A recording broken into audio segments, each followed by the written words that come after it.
Les petits, activité graphisme aujourd'hui. Pour la séance d'aujourd'hui, vous avez besoin de caplas ou de bandes de papier qui ressemblent un petit peu, qui ont à peu près ce format-là. Si vous en avez, si vous prenez des bandes de papier, prenez-en des grandes et des plus petites, vous comprendrez pourquoi. Et on a besoin aussi de pâte à modeler ou de pâte à sel. Alors si vous avez de la pâte à modeler chez vous, c'est génial. Si vous n'en avez pas comme moi, eh bien on peut trouver des recettes de pâte à modeler ou de pâte à sel sur internet, c'est assez facile à faire. Moi ce matin, je me suis dit la pâte à sel, j'en ai fait très souvent, je connais à peu près la recette, j'ai voulu en faire une comme ça, à la One Again. Et en fait, elle est complètement ratée. Donc, comme ça, je ne peux pas vous donner de recette, parce que j'ai vraiment raté la mienne. Mais par contre, ce que je peux vous dire, c'est que ça se trouve facilement et que si vous suivez une recette, en général, c'est plus facile. Donc, travail d'aujourd'hui avec de la pâte à modeler, des caplas. Avant les vacances, les enfants, je pense que vous vous rappelez sur quel graphisme on avait travaillé. Sur les ronds, exactement. On avait travaillé sur les ronds. Et bien maintenant, on va partir sur un autre travail qui est un travail sur les traits. Alors vous allez me dire, mais traits, on a déjà travaillé sur les traits. Oui, on a déjà travaillé sur les traits debout, les traits verticaux et sur les traits couchés, les traits horizontaux. Mais là, on va fabriquer un objet aujourd'hui qui a à la fois des traits verticaux et à la fois des traits horizontaux. C'est une échelle. Alors aujourd'hui, déjà, avec les caplas ou les bandes de papier, tu vas fabriquer une échelle. Alors pour fabriquer une échelle, il y a deux grands traits verticaux. Là j'en ai fait un, j'en fais un deuxième. Voilà. Et après, on va faire les barreaux de l'échelle. Les barreaux de l'échelle, ce sont des traits horizontaux. Ah, celui-là il est trop grand. Il ne peut pas venir du même jeu. Voilà.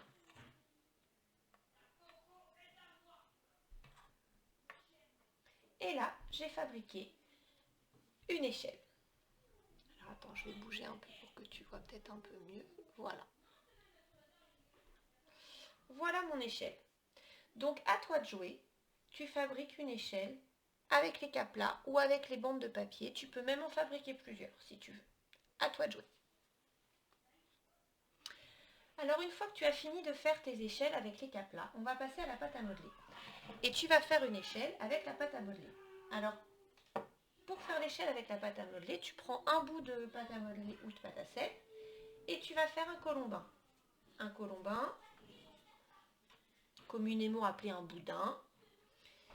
Pour faire un colombin ou un boudin, il faut faire rouler la pâte à modeler dans sa main ou la faire rouler sur la table. Et tu vois, là j'ai fait ma première barre, mon premier trait vertical de l'échelle. Je prends un autre bout de pâte à sel. Je la fais rouler dans mes mains. Et je la dépose. Donc voilà, ça c'est le problème de ma pâte à sel toute ratée. Donc je recommence parce que ça va pas. Elle s'effrite.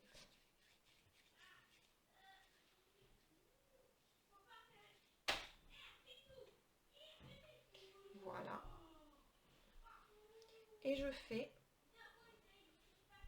mon deuxième trait vertical de l'échelle. Maintenant, il ne me reste plus qu'à faire les barreaux, les petits traits horizontaux. Alors, j'y vais.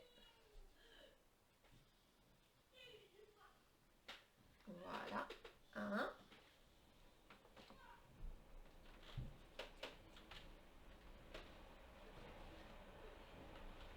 2.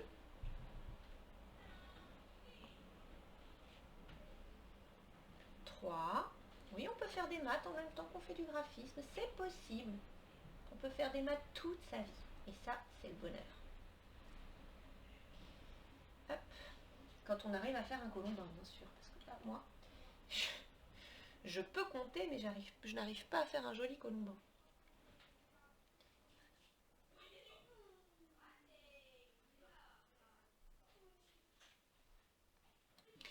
Voilà, j'ai fait mon troisième colombin. Hop, tout moche. Mais bon, ça fait quand même une échelle. Voilà mon échelle. À vous de jouer. Vous faites plusieurs échelles avec la pâte à modeler. Vous pouvez en faire des plus longs, des plus larges. À vous d'imaginer les échelles que vous voulez faire. Et je compte sur vous pour dire à vos parents de prendre des photos de vos réalisations pour les envoyer. Parce que moi, j'adore voir votre travail. Alors les enfants, je compte sur vous. Travaillez bien, modelez bien.